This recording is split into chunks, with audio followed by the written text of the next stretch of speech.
How does a man earning $45,000 a year buy a house worth $540,000 in cash? How does he park a brand new Jaguar in the CIA headquarters lot every morning while his colleagues drive 10-year-old Hondas? And why does nobody in the most sophisticated intelligence agency in the world think to ask these questions for 3 straight years? February 1994 marked the end of the most catastrophic intelligence failure in American history, failure that began not with the collapse of the Soviet Union in 1991, but with the arrogance that followed it. The Central Intelligence Agency had convinced itself that the Cold War's end meant the end of Russian espionage against the United States, an assumption that proved fatal for at least 10 Russian citizens who had risked everything to provide intelligence to America and who paid for that trust with their lives. While politicians celebrated the fall of the Berlin Wall and the dissolution of the KGB, Russian intelligence officers simply changed their organizational charts and continued operations that had been running for decades, operations that included handlers for sources buried deep inside American intelligence services who continued to function exactly as they had throughout the 1980s. The CIA's counterintelligence division, already understaffed and demoralized by budget cuts that accompanied the supposed peace dividend, failed to recognize that their most dangerous adversaries had not disappeared, but had merely rebranded themselves under new agency names, while maintaining the same objectives, the same methods, and the same sources inside American intelligence. Aldrich Ames had joined the CIA in 1962, the son of a CIA officer who had struggled with alcoholism and career stagnation throughout his own service. By 1985, Ames himself had become exactly what his father had been, a mediocre case officer with a drinking problem whose colleagues considered him sloppy, unreliable, and destined for a forgettable career in the lower ranks of the Directorate of Operations. His first marriage had collapsed under the weight of his alcohol abuse and professional failures, leaving him deeply in debt and desperate for money to finance a new relationship with a Colombian cultural attaché named Rosario Casas Dupuy, a woman whose expensive tastes and expectations far exceeded what a junior CIA officer could afford on his government salary. That desperation drove Ames to walk into the Soviet embassy in Washington, D.C. on April 16, 1985, carrying classified documents and a handwritten note offering to sell information about CIA operations against the Soviet Union in exchange for $50,000. A decision that would eventually compromise more than 100 intelligence officers and lead directly to the execution of at least 10 human sources who had trusted American intelligence to protect their identities. The Russia division of the CIA's Directorate of Operations occupied the 4th floor of the original headquarters building in Langley, Virginia, a secure space where approximately 200 officers managed intelligence collection operations against the Soviet Union and later the Russian Federation. Ames had worked in this division throughout most of the 1980s, giving him access to the true names and operational details of virtually every human source the CIA controlled inside Russia. Access that continued even after the Soviet Union's dissolution because the agency's bureaucratic systems failed to implement proper compartmentation of sensitive information. The division's officers worked in a culture that prioritized trust among colleagues over security protocols, assuming that anyone who had passed a background investigation and polygraph examination could be trusted with the agency's most sensitive secrets, regardless of their personal financial situation, their drinking habits, or their susceptibility to foreign intelligence recruitment. This culture of misplaced trust meant that when Ames began displaying obvious signs of unexplained wealth in 1992 and 1993, his colleagues noticed but failed to report their suspicions through proper channels, unable to believe that one of their own could betray the agency despite the fact that the information he sold had already resulted in the deaths of multiple Russian sources. The first clear indication that something had gone catastrophically wrong came in June 1985, less than 2 months after Ames first contacted the Soviets, when a KGB officer named Sergei Motorin, who had been cooperating with the CIA, was suddenly recalled to Moscow and arrested. Within 6 months, 2 more sources had been arrested, then 3 more, then 5, creating a pattern that the CIA's counterintelligence specialists should have recognized immediately as evidence of a penetration at the highest levels of their own organization. But the agency's leadership, still operating under Cold War assumptions about Soviet capabilities and unwilling to believe that they harbored a traitor, instead convinced themselves that the compromises resulted from sophisticated KGB surveillance operations or from inadvertent operational mistakes by case officers in the field, rather than from a mole inside headquarters who was systematically burning every source the agency controlled inside Russia. By January 1994, the Federal Bureau of Investigation had finally identified Ames as the primary suspect in the compromises, not through brilliant analytical work, but because a junior FBI special agent named Leslie Weiser had spent months comparing Ames's bank deposits against the dates when classified information about specific operations would have been available to him. The correlation was perfect, undeniable, devastating. 9 months of surveillance confirmed what the documents proved. Ames had deposited more than $2.7 million into bank accounts that he made no effort to hide. He paid cash for a house in Arlington. He drove a Jaguar to work. He took his wife on European vacations that cost more than his annual salary, and nobody in the CIA had bothered to ask where the money came from. The arrest team moved into position outside Ames's home on the morning of February 21st, 1994. 9 years of treason, 10 dead sources, millions in Russian payments, and the question that would haunt American intelligence for decades. How many others were still out there, still selling secrets, still killing the people who trusted America to protect them?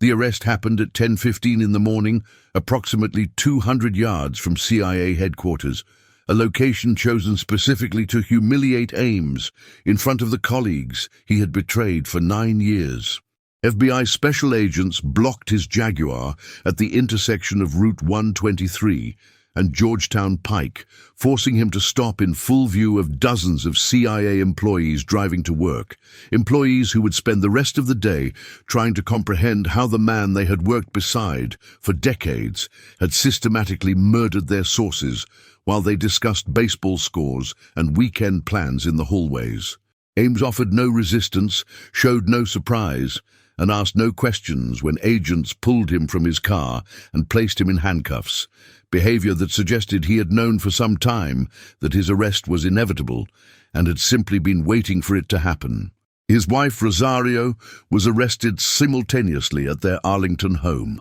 where FBI agents found $45,000 in cash hidden in various locations throughout the house, along with notes in Ames's handwriting detailing dead-drop locations and signal sites he used to communicate with his Russian handlers, evidence so carelessly preserved that it suggested Ames had long ago stopped caring whether he was caught or perhaps had convinced himself that the agency he worked for was too incompetent to ever identify him as the source of the compromises.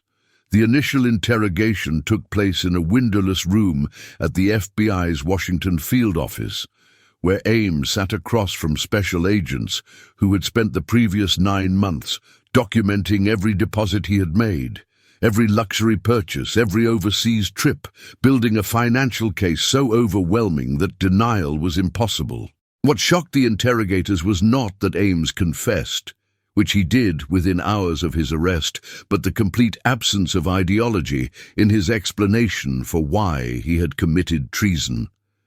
He had not been motivated by disagreement with American foreign policy, had not been blackmailed or coerced, had not been convinced by Russian intelligence that he was serving a higher cause or preventing nuclear war or advancing any political agenda whatsoever. He had simply wanted money to impress a woman and to live a lifestyle beyond what his CIA salary could support, a motivation so banal and selfish that it seemed impossible to reconcile with the magnitude of damage he had caused. When agents asked him about the sources he had compromised, Ames showed no remorse and minimal interest, describing the people he had condemned to death as if they were abstractions rather than human beings, individuals who had risked everything to help the United States and who had died because Ames needed cash to pay for home improvements and luxury vacations. The full scope of Ames's betrayal emerged slowly over the weeks following his arrest,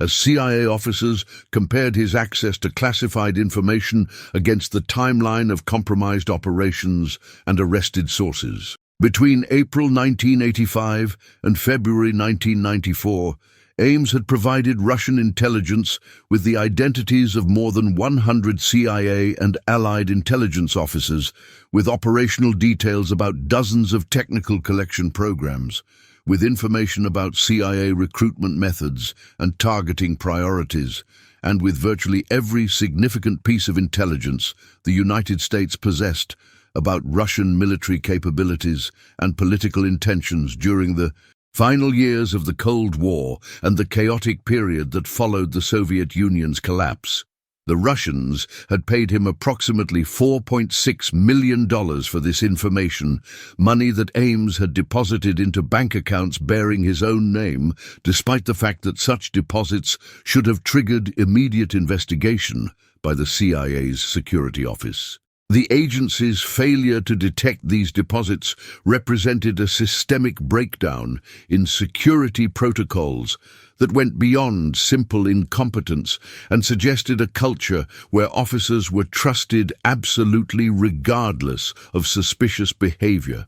where loyalty to colleagues superseded loyalty to security procedures, and where the possibility of internal betrayal was considered so remote that basic financial monitoring was essentially non-existent. Among the human sources Ames compromised were some of the most valuable intelligence assets the CIA had ever recruited inside the Soviet intelligence and military apparatus. General Dmitry Polyakov, who had provided intelligence to the United States for more than 20 years, was arrested in July 1986 and executed in March 1988 after a secret trial where he was convicted based entirely on information Ames had sold. Colonel Oleg Gordievsky, the deputy head of the KGB's London station, who had been feeding information to British intelligence for 11 years, barely escaped execution in July 1985 when he was recalled to Moscow under suspicious circumstances and had to be exfiltrated through Finland in an operation so desperate that it involved hiding him in the trunk of a car driven by British diplomats through multiple Soviet checkpoints. Adolf Tolkachev, an aviation expert who had provided technical intelligence about Soviet aircraft design for 7 years, was arrested in June 1985 and executed in September 1986, his death coming so quickly after Ames first contacted the Soviets that it left no doubt about the direct connection between the betrayal and the execution. The investigation into how Ames had operated undetected for 9 years revealed a pattern of tradecraft so crude that it should have been detected within months if the CIA's counterintelligence division had been functioning properly. Ames met with Russian handlers in person at restaurants in Washington, D.C. and other cities, meetings that took place in public locations without any sophisticated surveillance detection efforts. He communicated through dead drops in suburban Virginia parks, leaving packages of classified documents in locations he marked with chalk signals on mailboxes along his normal commuting route. He used his actual CIA office computer to search classified databases for information his Russian handlers requested, queries that should have been logged and reviewed but were not. His drinking, which had been a problem throughout his career, became worse rather than better as he began his espionage activities. Yet this deterioration in his behavior triggered no additional scrutiny from security officers who should have recognized it as a potential indicator of compromise or stress related to clandestine activities. The damage assessment that followed Ames's arrest consumed thousands of hours as intelligence analysts attempted to determine which operations had been compromised, which sources might still be in danger, and which intelligence reports from the previous 9 years could still be trusted. The conclusion was devastating. Virtually every CIA operation against Russian intelligence services between 1985 and 1994 had been known to the Russians from the moment those operations began. Every source the CIA thought it was protecting had been identified and monitored. Every piece of intelligence the agency believed it was collecting secretly had been controlled or manipulated by Russian services who knew exactly what the Americans were looking for and could therefore provide precisely calibrated disinformation. The United States had spent 9 years operating essentially blind against its primary intelligence adversary while believing it maintained robust collection capabilities, a strategic failure that had implications far beyond the human cost of the executed sources. February 21, 1994. 1 man in handcuffs, 10 dead sources who had trusted American protection, 100 compromised operations. And inside CIA headquarters, officers staring at their colleagues across conference tables, wondering how many more traitors were sitting among them, still selling secrets, still collecting Russian money, still waiting for their own inevitable arrest that might not come for another 9 years. The CIA's 7th-floor executive suite emptied within 48 hours of Ames's arrest, as senior officers who had supervised him throughout his 9 years of treason submitted resignation letters or accepted forced retirements rather than face congressional testimony about how they had failed to detect the most damaging penetration in agency history. The Director of Central Intelligence, R. James Woolsey, found himself defending an organization that had ignored basic security protocols for nearly a decade. An organization where a mediocre alcoholic case officer with obvious financial problems had accessed the agency's most sensitive secrets without triggering a single internal investigation, despite the fact that his bank deposits alone should have prompted immediate scrutiny from security officers whose job was specifically to identify such anomalies. Congressional intelligence committees scheduled hearing after hearing, forcing CIA officials to explain why Ames had passed 2 polygraph examinations while actively committing espionage, why his lavish spending had generated no official questions, why the pattern of compromised sources had not prompted a systematic mole hunt, and why the agency's vaunted counterintelligence capabilities had proven completely worthless when faced with a traitor who barely bothered to conceal his activities. The hearings revealed an institutional culture that had prioritized operational activity over security, that had treated internal investigations as career-ending stigmas rather than necessary protective measures, and that had created an environment where reporting suspicions about colleagues was considered worse than ignoring evidence of potential treason. The federal prosecution of Aldrich Ames moved forward with unusual speed, as Justice Department attorneys worked with FBI agents to build a case so overwhelming that a trial would be unnecessary and a plea agreement inevitable. Ames faced potential execution under federal espionage statutes, a reality that gave prosecutors enormous leverage in negotiations with his defense attorneys, who understood that their client's confession and the documentary evidence against him made acquittal impossible and even a vigorous defense futile. The plea agreement reached in April 1994 required Ames to accept a sentence of life imprisonment without possibility of parole in exchange for his complete cooperation in debriefing sessions where he would identify every piece of information he had provided to Russian intelligence and every operational detail about how he had communicated with his handlers. His wife, Rosario, who had known about his espionage activities since at least 1992 and had helped him communicate with Russian intelligence officers, received a more lenient sentence of 5 years and 3 months in prison, followed by deportation to Colombia, a punishment that many CIA officers considered grossly inadequate, given her direct participation in activities that had resulted in multiple executions. The sentencing hearing on April 28, 1994, brought together family members of some of the people Ames had condemned to death,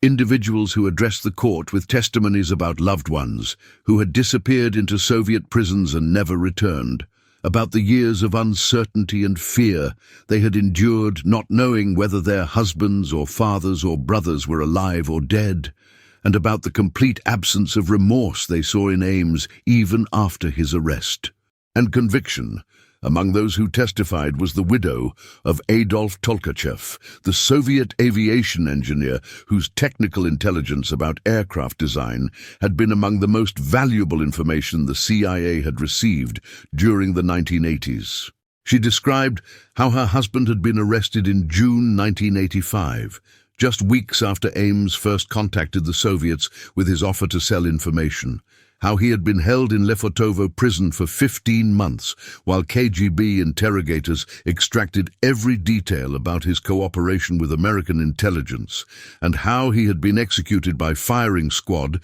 in September 1986 without his family being notified until months after his death. Tolkachev had risked his life for years, providing information he believed would help prevent nuclear war between the United States and Soviet Union, information he gathered at enormous personal risk by photographing classified documents and smuggling them out of secure facilities using techniques the CIA had taught him. His widow's testimony made clear that Tolkachev had not been motivated by money. The CIA had paid him relatively modest sums that he had never spent, but by genuine conviction that reducing tension between the superpowers served humanity's interests.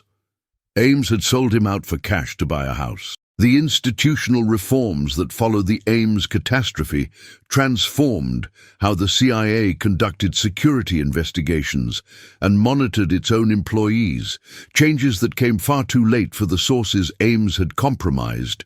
but that substantially reduced the likelihood of similar penetrations going undetected for extended periods. The agency implemented mandatory financial disclosure requirements for all employees with access to classified information, requiring them to report foreign bank accounts, large purchases, and any income beyond their government salaries, with severe penalties for false statements or omissions. Polygraph examinations became more frequent and more focused on specific security issues rather than general lifestyle questions.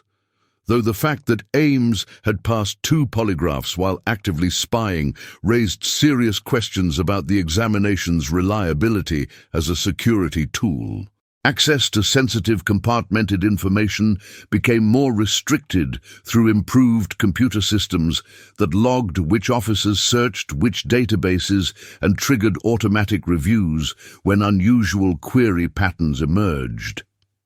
Counterintelligence training emphasized that loyalty to colleagues could not supersede security obligations, and that reporting suspicious behavior was a professional duty rather than a betrayal of trust. But the deeper wound, the one that no policy change could address, was the damage to trust between CIA officers and the human sources they recruited in hostile countries.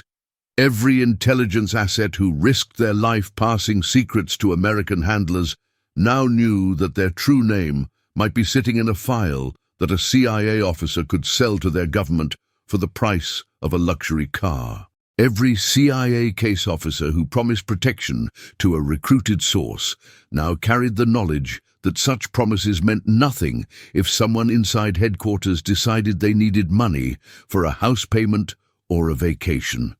The fundamental transaction that made human intelligence collection possible, trust in exchange for protection, had been revealed as conditional and unreliable, dependent entirely on the personal integrity of individuals who could not be adequately monitored or controlled. The question haunted every counterintelligence officer who worked the case. 9 years, $2.7 million deposited in his own name, a Jaguar in the CIA parking lot, a house bought with cash, and nobody noticed. Or if they noticed, nobody cared enough to file a report. How many others were still out there? How many more sources would die before the next traitor got careless enough to get caught?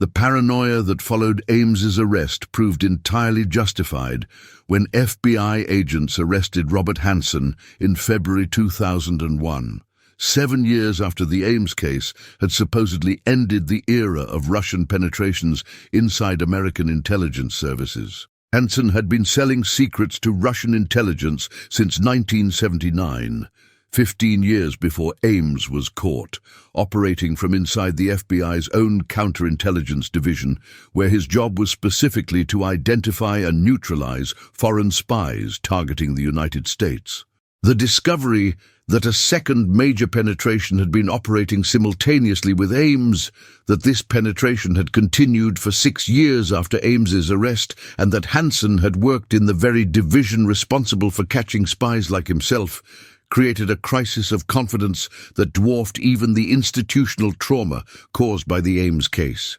Counterintelligence officers realized they had not been hunting one traitor, but had been operating in an environment where multiple penetrations existed simultaneously, where their own investigations were being monitored by the people they were trying to catch, and where their assumptions about having solved the problem after Ames's arrest had been catastrophically wrong. The Hanssen arrest forced a complete re-evaluation of every compromise that had occurred during the 1980s and 1990s, with analysts attempting to determine which losses had been caused by Ames, which by Hanssen, and which potentially by additional penetrations that remained undetected. Aldrich Ames began serving his life sentence at the United States Penitentiary in Terre Haute, Indiana, in April 1994, entering a high-security facility that housed some of the federal prison system's most dangerous inmates, including convicted terrorists, organized crime figures, and other individuals whose crimes made them unsuitable for lower-security institutions. Prison officials assigned him to a special unit where his intelligence background and the classified information he still retained in his memory required isolation from other inmates who might attempt to extract information from him for their own purposes or for foreign intelligence services that maintained networks inside American prisons. His daily routine consisted of 23 hours in a small cell with 1 hour of exercise in a restricted yard, a schedule designed to minimize contact with other prisoners and to prevent any possibility of his communicating classified information to unauthorized individuals. He was later transferred to the Federal Correctional Institution in Terre Haute, a medium-security facility, after prison officials determined that he posed no physical threat to staff or inmates, and that his intelligence value had diminished to the point where extreme isolation was no longer necessary. As of 2025, Ames remains incarcerated at age 83, having spent more than 3 decades in federal custody with no possibility of release or parole, a prisoner whose life sentence means he will almost certainly die in prison decades from now, as an old man whose name remains synonymous with betrayal in the American intelligence community. His wife, Rosario, completed her prison sentence in October 1999 and was immediately deported to Colombia, where she attempted to rebuild a life destroyed by her participation in her husband's espionage activities and by the public humiliation of being identified as a conspirator in one of the worst intelligence failures in American history. Colombian authorities monitored her activities for several years after her return, concerned that she might attempt to contact Russian intelligence services or other foreign powers that might seek to exploit her knowledge of CIA operations and personnel, but she maintained a low profile and avoided any activities that would attract official attention. She gave a limited number of media interviews in which she alternated between claiming she had been an unwitting victim of her husband's deception and acknowledging that she had known about his espionage activities for years before his arrest, contradictions that suggested she had never fully confronted her own role in activities that resulted in multiple executions. Her son from a previous marriage, who had been a teenager when Ames was arrested, struggled with the stigma of his stepfather's crimes and the knowledge that his mother had participated in treason, a burden that affected his education, his career prospects, and his personal relationships throughout his adult life. The families of the sources Ames betrayed received financial compensation from the United States government as part of settlements that acknowledged the intelligence community's failure to protect the people who had risked everything to provide information to American handlers. These payments, while substantial, could not restore lives that had been lost or repair the trauma experienced by widows and children who had lived for years not knowing whether their loved ones were alive or dead, who had been interrogated by KGB officers searching for information about their relatives' American contacts, and who had been stigmatized in Russian society as family members of traitors even decades after the Cold War's end. Some of these families emigrated to the United States under programs designed to assist relatives of compromised intelligence sources, beginning new lives in a country their executed family members had helped protect but had never lived to see. Others remained in Russia, maintaining quiet anonymity and avoiding any public discussion of their connection to events that remained politically sensitive even after the Soviet Union's collapse and Russia's supposed transformation into a democratic state. The intelligence collected by the sources Ames compromised had contributed to some of the most critical American foreign policy and military decisions of the Cold War era, informing presidents about Soviet military capabilities, nuclear weapons programs, and political intentions during periods when miscalculation could have led to catastrophic conflict between the superpowers. General Dmitry Polyakov, who Ames betrayed and who was executed in 1988, had provided intelligence for more than 20 years about Soviet military research programs. Information that allowed American defense planners to develop countermeasures against new weapon systems and to avoid wasteful spending on programs designed to counter threats that did not actually exist. Adolf Tolkachev's technical intelligence about Soviet aviation design